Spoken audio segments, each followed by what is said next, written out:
What's going on, dudes? My name is AK, and as always, I'm your intrepid host on this video this afternoon, evening, morning, or other? I'm not sure. Apache helicopter. Anyway, I digress. This video is dedicated to one of my subs called NIKOSH. Unfortunately, NIKOSH, I fell asleep on the sofa. I was quite tired, and we didn't end up getting to play this game. And you wanted to look at my weapon loadouts, so I thought, what better way to do it than to apologise and put a video up? Win-win. Anyway, so these are going to be my guns. It's personal preference, obviously. If you don't like any of the guns that I've got, or you don't like the attachments I have, that's fine. It's entirely up to you. But these are all the guns that I use in multiplayer. Okie dokie. So, to start off with, we're going to go into Alpha. Alpha is an M4A1, obviously. If we go into the gunsmith, you can see what I've got. I've got the Singard Arms Invader. Now, the funny thing about these things is it says it improves aim walking speed, but I swear it has it increases your ADS. I don't know what it is, but that's what I've got back there. FMJ, so then people run behind doors, I can still shoot them. Rear grip is recoil control. I don't have the ADS one yet, but I think recoil control is better because it helps keep the gun down. And then I have a tactical foregrip. Now, I don't actually have a specific barrel. I could put this on, not this on, that on, to make it shorter and have a faster ADS, but I was using it and I was testing it and I kind of prefer it this way. I also have, as you probably noticed, I've got the XRK, and that's the main sort of body, oh god. I don't know what the technical term is because I'm out of the loop, unfortunately. But the main body of the gun is the XRK, and the reason for that is the iron sights on the XRK have a sort of a bigger, I don't know, like an aperture that you can see through better. The normal M4 ones, I like them. They're not constricted or anything. I don't dislike them, but it just gives a clearer sight picture essentially. So that's why I have that on. If you don't have that, then you can obviously just use the standard AK instead of the XRK version. Right, and then for a secondary on all my guns, I have a Desert Eagle. This Desert Eagle has a muzzle brake on the end, it has a laser, and it has frangible disabling, which is quite cool, because basically if you shoot people in the legs, it slows them down. So if you miss your shot, so say if you're pulling up your gun and you shoot by mistake and you hit them in the leg, it'll slow them down so they won't be able to aim and look as fast. So I quite like that from testing, it's really nice.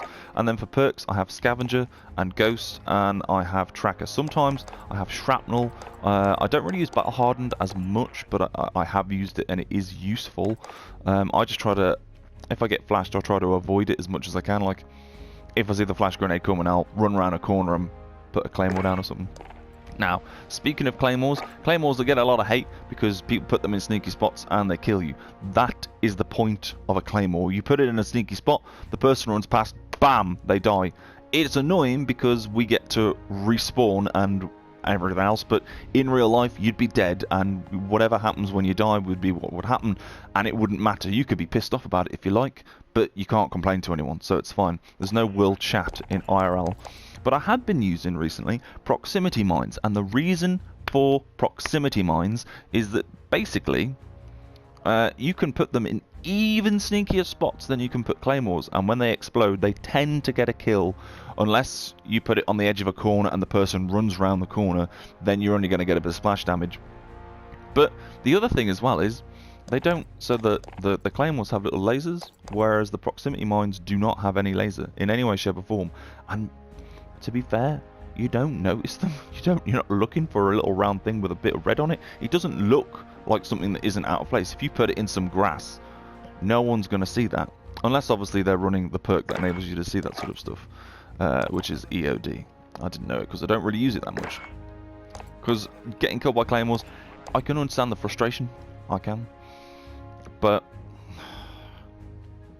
I don't really mind. It is what it is.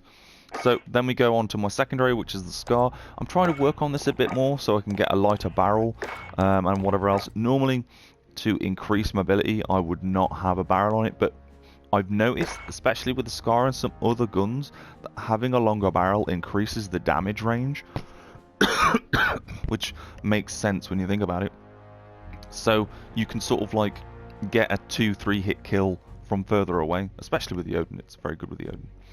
But yeah, so I've got Forge Attack 17.2, a 5 megawatt laser. I normally have the 1 megawatt laser, but that increases sprint to fire speed for some reason. I don't know why one does that and the other doesn't. Technically, it should reduce sprint to fire speed because it's adding weight to the end of your gun.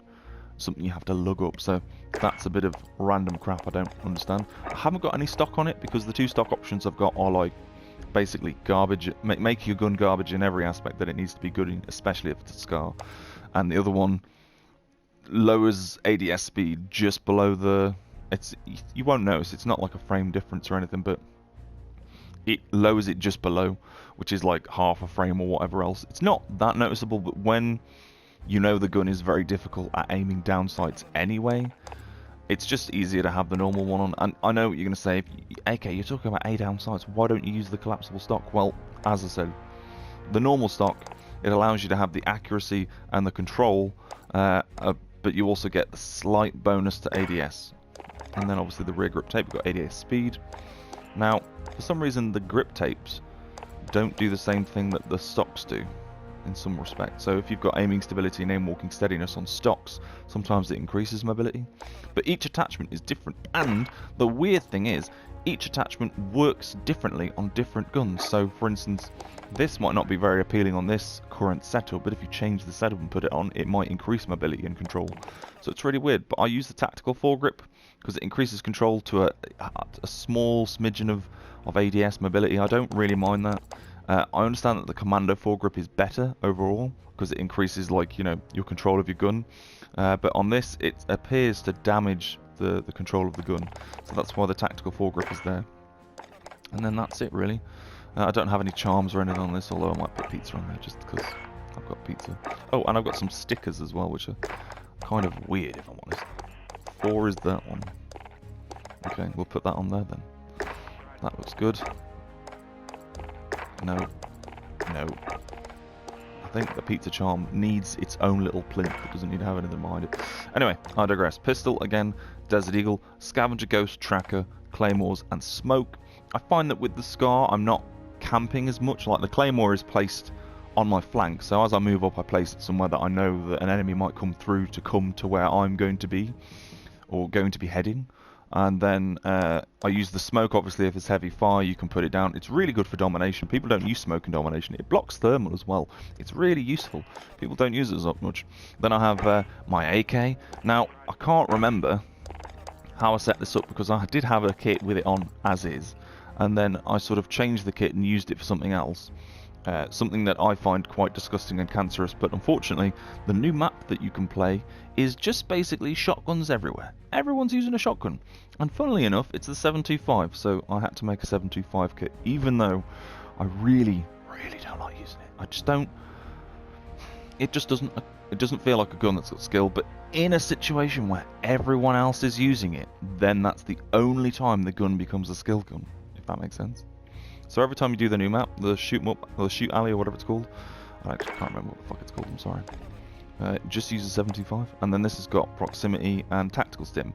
Now, most people have flashes and stuff, and I can see the benefit of that, but if you're using hardened, the flash, or everything else, it's completely pointless. There's no point.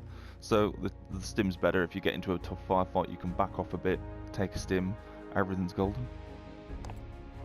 And obviously the Delta is the cancer weapon, and that's just like a copy and pasted class, same pistol, same everything else.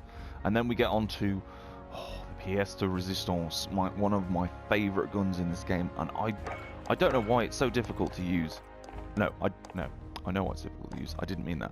I mean, I don't know why it's so hard to use at the beginning. Like, the gun is very difficult to actually get kills with and be consistent with, and playing as it is very punishing, but the rewards for playing as this outweigh the sort of cons. I've just unlocked this, so I've put it on, but normally I would use the monocle sight, or I'd use the mini reflex, or if I'm dealing with more snipers or it's a bit more long range, the sniper scope is really good. It says that it's a high power 7x scope, but it doesn't appear to have a 7x zoom. Like, it doesn't look like a very far zoom. In the private matches, the last one I think is the adjustable scope. I tried it with that, and what I found was that this one, even though it doesn't affect mobility that much at all, like it's like a smidge, it doesn't really do anything. The one down here does affect it, but at the same time it still feels like a normal scope. Like, it takes a huge chunk off, but it feels like I'm not using the scope. So there you go. If you get into a power position, you can really pin down an enemy team, and I really like that. I think that's a really good aspect of the maps. The other thing as well is I do quite like the maps, the realistic maps. I get that they're not 3-laned and sometimes you can be camped in them and stuff, but certain maps deserve certain tactics, and if you play as a unit of people and you're all calling out stuff and you're going through the map together, this game is amazing. It really is. But anyway, I digress. Thank you very much for watching. If you enjoyed the video, please give it a like. If you didn't, a dislike. If you like my voice and want to subscribe, that's cool too. I really appreciate it.